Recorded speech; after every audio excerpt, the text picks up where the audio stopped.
Ladies and gentlemen, what's up? Welcome back to another episode of the Life's Playbook podcast. Ladies and gentlemen, this is the final season of season 5. I know it's been a long, bumpy road. Season 6 is going to turn it all around. New things will be done. Currently looking into a new intro for the show. New things will be done. Brand new experiences will be had. And most importantly, new upgrades to the aesthetics of the show, as well as new guests on the show, because it's time to move the show forward. It's time to break milestones, and it's time to get things rolling. So this is the final episode of season 5, episode 12. Let's talk about it in today's episode. Y'all, I got the shades on today, the vacation shades. I got the necklace on today. I'm still in my work fit, y'all, so don't judge me. Alright? Which brings me to my next little housekeeping news that I want to present to you guys. Because I work all the time, I'm tired throughout the week, and it's hot, I've decided on my own accord that this will be the final Thursday. This will be the final Thursday episode ever. I've decided to move the show, at least the Thursday episodes, to Fridays. I came to this conclusion mainly for two reasons. One, I think it'll get more viewership because it's on a weekend. It'll get more viewership. People get off work, they can watch. People, still out of school, they can watch. So I think for viewership reasons, I think a Friday is a bit better of an option. And the second reason is I ain't gonna lie to y'all. I'm tired when I come home from work. I know you're tired when you come home from work too. And quite frankly, I don't think a Thursday is quite beneficial for the show. So I think a Friday, which is a prime time day, nice little afternoon episode. It's on the weekend. You ain't got nothing to do. Come watch the show. Subscribe to the show too, by the way, because we're approaching 1K subscribers.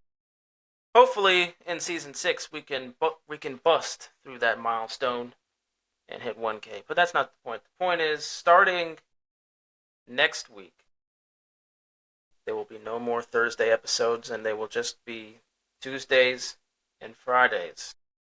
Tuesdays and Fridays, there will be episodes. So, having said that, that's all the housekeeping news for the episode. For those of you who are new to the show, 1, I am the host, Quinn Jackson of the Life'sPlaybook podcast. I do have a co-host, but today it is just me, so you guys are stuck with me today. And 2, if you are new to the show and you like sports and you want consistent episodes, which come season 6, we're going to get back on track with that. I know season 5's been drawn out longer than it should have. But if you like sports, if you like NFL, college football, women's basketball, WNBA, NBA, men's college basketball, all that fun stuff, this is the place for you. And I encourage you now to subscribe more than ever, like and comment down below, and grow the community, because I'm seeing growth across all platforms. So I encourage you to do that. I'm the host of the show, Quinn Jackson. Today, I thought it is only appropriate. You see, I got some bling going. I decided to talk about a guy who's kind of known for, aesthetics, his ego. And that guy is Shedeur Sanders. Yes, I decided to talk a little bit. I want to talk a little bit about the Cleveland Browns today. As y'all know, I am a Browns fan. Yes, y'all can clown me for that. I do not care. But I decided to talk about Shedeur Sanders today, because it's no secret that this man is going to get the preseason start against the Panthers tomorrow night. So, I want to talk about this man and my thoughts, because the media is kind of divided right now. Some people are saying it's a setup. Veterans, former players, retirees, they're saying it's a setup, and other people, they're saying it's not a setup. So I want to talk about that, because I think, in my opinion, in between on this. So we're going to talk about Shedeur. We're going to talk about how I think he'll do in the preseason, what this means for him, and overall my kind of side on this, as well as I want to give you guys my top 5 players who are due for a breakout season / bounce back season. So these are going to be players that are coming off injuries, players that are still young in the league, players that only have a year of experience in the league. So these are going to be some vets, some younger guys, but it's just the top 5 players who I think are due for bounce back / breakout years. So let's dive into today's episode. Before we get into today's episode, make sure to download Prize Picks, the most elite sports fantasy app. Let's talk about it. Starting with my Cleveland Browns, we got to talk about Shedeur Sanders because it's the preseason, y'all. 4 weeks, lots of games. I know it's the preseason. It's not that exciting. Hey, if you plan on going to a preseason game, I applaud you. I personally will not. I am saving my money for week 1 against the Bengals. I will be in attendance. So if anyone recognizes me, that's cool. But that's not the point. The point is, I'm not going to a preseason game. I'm saving my money for week 1 against the Bengals. But kicked off with the Hall of Fame game, Chargers-Lions. Again, it is the preseason, so I'm not going to be too critical of what I'm about to say based on Shedeur and just on the preseason in general, how I think it should go. I'm not going to be too critical because I know it's just going to be third string, second string, and rookie guys playing. Maybe a couple starters sprinkled in here and there. But talking about the Browns and Shedeur Sanders, we all know that he's going to get the start, and he's been the talk of the town, and he's kind of, I guess you could say, made Cleveland relevant. And I'm not surprised by that. He's a big name guy, comes from a big lineage, big sports lineage. Obviously, we know prime time. So it's I'm not surprised that Cleveland is getting all of this coverage in the media. I quite like it. But it's no surprise that Shedeur is getting the start, starting tomorrow night against the Panthers at 7 o'clock, which I will be watching that game. I will be watching that game, every minute of it. I will also be watching a few of the other preseason games today. There are 3 preseason games today, so I will be watching those tonight. I'll be keeping the main thing moving into the episode. The main thing I'm really looking at, for me specifically, watching these these preseason games, are how well the young guys do and how well the rookies look. That's mainly the main thing I'll be looking at whenever I turn on a preseason game. I'm not going to be too critical of these guys because again, these are second string, third string, maybe fourth string, and rookies going out there and showing that they can make not only a roster spot, but showing that they will be dominant in the league if they are expected to start. And I know there's going to be a lot of rookies playing today and tomorrow that are going to be expected to start in their respective offenses. But anyways, Shedeur Sanders. What do I think about him? What do I think on the media and the coverage of him? What does this move mean as a Browns fan? What does this move mean to Shedeur? Well, I mean, personally, again, I think the media is kind of divided on this. Again, you've got former vets saying that it's a setup. You got other guys saying that, hey, this is a chance for him to prove himself. He's saying he's this legendary quarterback, and he's saying he's this, and he's saying he's that, so now it's time for him to go out and prove it. I'm personally stuck in the middle of this. I'm personally stuck in the middle of this because I think it is a shot for him to prove Shedeur to prove himself, and I definitely think Shedeur is going to get the start. Obviously, if you've been following the Browns, or maybe just Shedeur in general, if you've been following Shedeur Sanders in general, you'll know that a lot of the stuff that rolls out about Shedeur Sanders from the Cleveland Browns media is not that positive. Obviously, the owner has come out and kind of voiced his, I wouldn't say disgust, but voiced his concern, we'll say, his concern and his disliking, if you may, about Shedeur.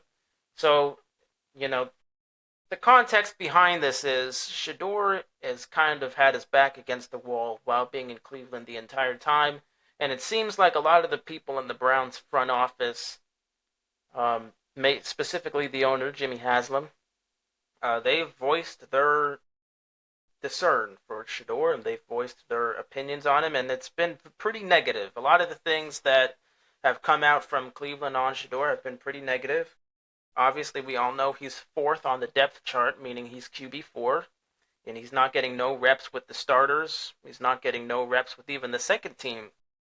So that's concerning. If you're even if you're not a Browns fan, if you're just an outside guy just following Shedeur, you're just following Shedeur. You're not a fan of the Browns, cool. But if you're just following Shedeur, anybody can look at that and say, hey, that's pretty concerning that the team is doing all these things to Shedeur, and they're voicing their disliking towards this guy, but they drafted him, so it kind of makes no sense. But I think I'm not going to be that guy that's trying to pander Shedeur. I'm not going to be the guy that's also trying to hate on Shedeur.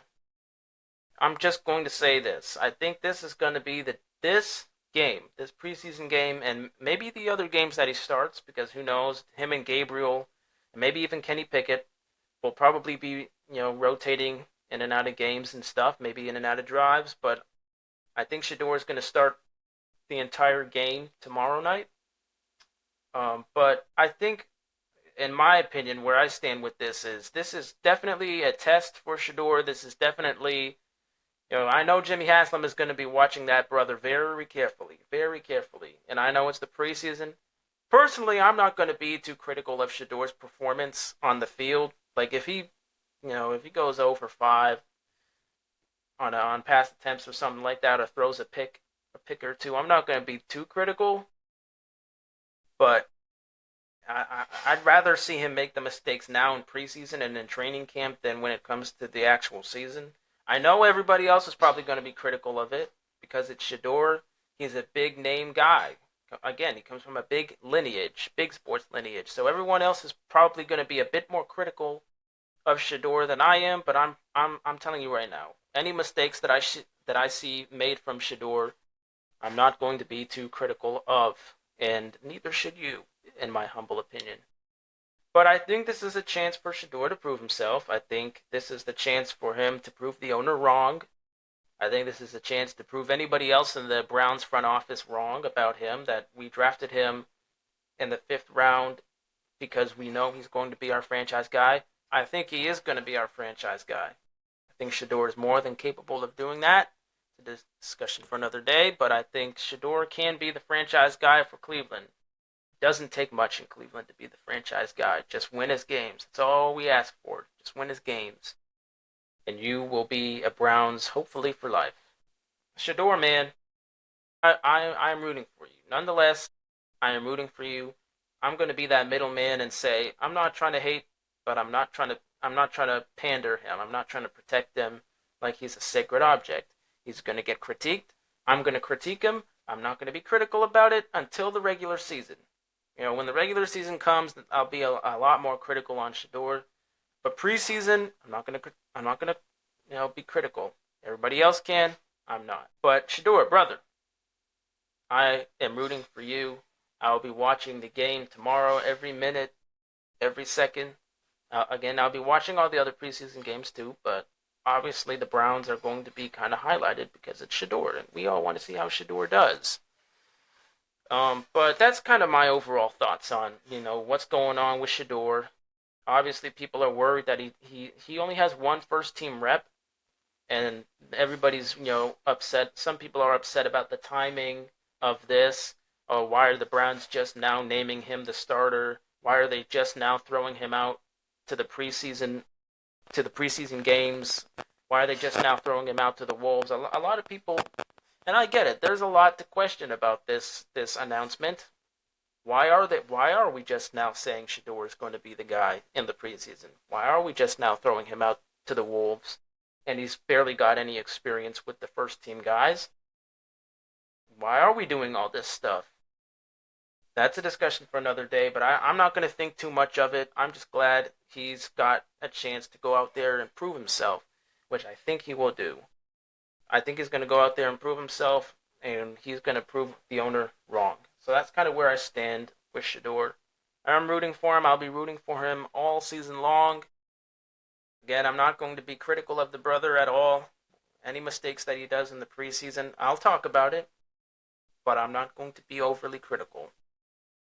And again, at the end of the day, guys, if you're really worried about Shedeur and the timing of all this, and how he's going to fare, just remember that this is the preseason. All right, he's not going to be playing against Pat Surtain and the starting Broncos defense. He's not going to be playing against the starting Panthers defense. All right, he's not going to be playing against any of those guys. All right, he's just going to be playing the Broncos' second string, third string, and whatever rookies they have. The Panthers are going to be running their rookies. He's not going to be playing their starting guys, all right? He's going to be playing backups and practice squad guys, all right? So that's at the end of the day. If you're really worried about Shedeur like that, just remember it's the preseason. He's not going up against nobody big, all right? Nobody big. They're all going to be his class, his draft class, or practice squad guys, or second and third string guys. All right, so it's not like he's going to be going up against big talent just yet. So just to throw that out there too, for anybody who's kind of like iffy about why are we just now saying this and why are we just now giving Shedeur the go ahead and all this stuff. Just remember, it's the preseason. Don't expect major things. Don't overreact. If your team gets blown out in the preseason or has a bad record in the preseason, I'm going to tell you right now, don't freak out. It's the preseason. Having said that, that brings me to my top 5. My top 5 list of players who are due for a breakout season / bounce back season. And again, there's going to be vets on here. There's going to be young guys on here. It's breakout / bounce back seasons. These are guys who I think some of them are in more desperate need of others to have a breakout or bounce back year. Some of them are in a much bigger desperate need than others. Others are not. But let's dive into the list. Again, I'm going to start all the way from 5 all the way to 1. From the bottom up, it's just top 5 guys. Let's talk about it. Starting with number 1. Number 5. I'm already messing up, y'all. I'm excited. It's football. There's football on tonight. I'm going to be watching every second. But let's start with number 5. Number 5 on my list of top 5 guys who I think are due for bounce back / breakout seasons. Give me that brother Marvin Harrison Jr. Now, 5 is pretty, you could argue he should be a lot higher based on the season that he just had, his rookie season. And I'm going to be honest. I think 5 is a safe space for him. I'm not worried that he's going to have a mediocre career. All right, it was his rookie season. All right, I think he's going to bounce back nicely. I think he's going to have a 1,000-yard season this season. He's hit the gym. Any sort of clip that I've seen on this guy, he's looked better. I think he's going to be better overall. So I'm not going to say he's in desperate need of a bounce back or breakout. I'm not going to call it bounce back because he's not coming back from an injury. Breakout season. I'm not going to say he's in desperate need of a breakout season because in reality, he's not. And if you're one of those guys that think Marvin Harrison Jr. is in desperate need of a breakout season, I'm here to tell you, stop it. I'm here to tell you, calm down, and I'm here to tell you, relax. The man, he's hit the gym. He's buff. I've seen nothing but positive, heard nothing but positive things about the man. He's going to be all right. If he doesn't have a breakout season this year, maybe then I'll start to sound the alarm that, hey, maybe Marvin Harrison Jr. might be a bust. But I'm not going to do that right now. It's only his sophomore year. He'll have a 1,000-yard season. I will even put money on it. So at number 5, I have Marvin Harrison Jr. He's not in desperate need, but I'm not going to sit here and lie to you and say that he doesn't need to break out because he does, but he's not in desperate need of it. Number 4 on my list.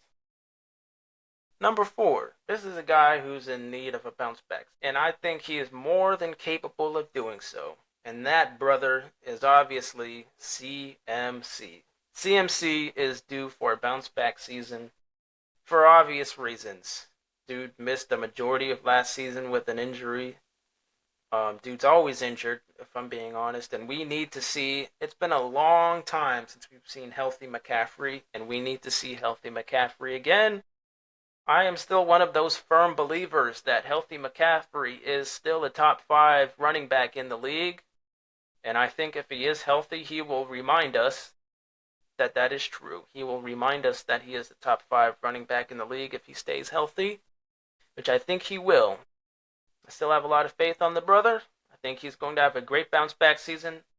The 49ers kind of need it based on the offseason that they've had. They kind of need it. Funny enough, the 49ers are projected. They have the highest odds to win their division. I disagree with that. I think it's going to be the Rams. Discussion for another day, but I think the 49ers, if they do want to win the division, they are going to need a big season from CMC. They're going to need a healthy season from CMC. So I have CMC at 4. He doesn't quite need a bounce. He's not in desperate need of a bounce back season, but he is kind of in that, like, hey man, you've been getting injured a lot. Are we ever going to see a healthy prime you again? He is kind of in that range. So he's not in like desperate need, but he's kind of in like, hey man, it's time to like get back to peak form. So at number 4 I have CMC. All right, number 4 I have CMC. Number 5 I have Marvin Harrison Jr. That brings me to number 3. Number 3. This guy is also a guy that I'm still holding out some potential for. Still holding out some potential for. Because I'm not going to lie to you, he is kind of getting up there. But that guy is Cooper Kupp. I have Cooper Kupp at number 3. I think he would be the first guy on the list that I would say is kind of in desperate need of a good season. The dude he's getting up there. He's injury prone. He just hasn't really looked the same since 2021. I'm not gonna lie to you. I'm a big Cooper Kupp defender. I've defended Cooper Kupp whenever we talk about him and Davante Adams. Quite frankly, I think if we're gonna call Cooper Kupp washed, and this is gonna be a hot take, but I think if we call Cooper Kupp washed, we gotta call Davante Adams washed as well. I'm not moved that Davante Adams is on the Rams, and I don't think the Rams. I'm not gonna say they aren't better with him because they are, but I don't think they're like Super Bowl contenders with Davante Adams on the team. That's not the point. The point is Cooper Kupp hasn't looked the same since 2021. I think he is the first guy on the list that I would say is kind of in desperate need of a good season again, just to kind of show us that hey, he can still be a top dog in this league, just like how he was in 2021. He doesn't have to have a 2021 season because he's never going to get back to that, but he does need to have like a 1,000-yard season with like 10 plus TDs and a lot of receptions. If he has that kind of season, I think he will have silenced the doubters that are calling him washed. But he is kind of, I would say he's the first guy on the list that is kind of in desperate need of a good season again. So I have Cooper Kupp at 3, I have CMC at 4, and I have Marvin Harrison Jr. at 5. That brings me to number 2, and this guy is actually a quarterback. And although I absolutely despise the college, and I mean despise the college that he went to. I mean, man, I could go all day on how I hate that college. I hate that college to a T. But I'm not going to use his college to belittle him. That man is J.J. McCarthy. J.J. McCarthy at 2. Now, he's not in desperate need of a big season, I would say. He does need to have a good season, because if he doesn't have a good season, then the Vikings might be cooked because they don't really. I mean, they got rid of Sam Darnold. I'm speaking too fast. They got rid of Sam Darnold, so it's not like they have like a reliable QB2 if J.J. McCarthy does not pop off. He's not in a desperate need of a good season, but he does have to have a good season because he is a quarterback, and it's his sophomore year, but it's technically his rookie season because we didn't get to see him play in the regular season. So he has to have a good season. I'll say that, but he's not like if he doesn't like have crazy numbers, I'm not gonna say, oh, he was a bust. The Vikings need to go get another quarterback. All right, like if he has like a 20 touchdown, 9 interception, 2,000 yards stat line at the end of the year, or maybe a 3,000 yard stat line with like 25 and 15. I'm not gonna trip. I'm not gonna trip out about that. I'm not gonna say, oh, they need to go out and get another guy because JJ is not it. Now, I expect him to put up some crazy numbers because he's going to have he has arguably the best wide receiver duo in the league in Jordan Addison and Jay Jettas. So it's not like he's got no weapons, all right? He should put up some numbers with the guys that he has and the offensive line that he has. But I'm not going to like say he's a bust because if he doesn't have a 4,000 yard season, 35 touchdowns and like 10 interceptions, he doesn't have to have that stat line. He does need to have a decent stat line. I'm not going to lie to you. He has to have one if the Vikings are going to be any sort of good. But he doesn't have to be like MVP level.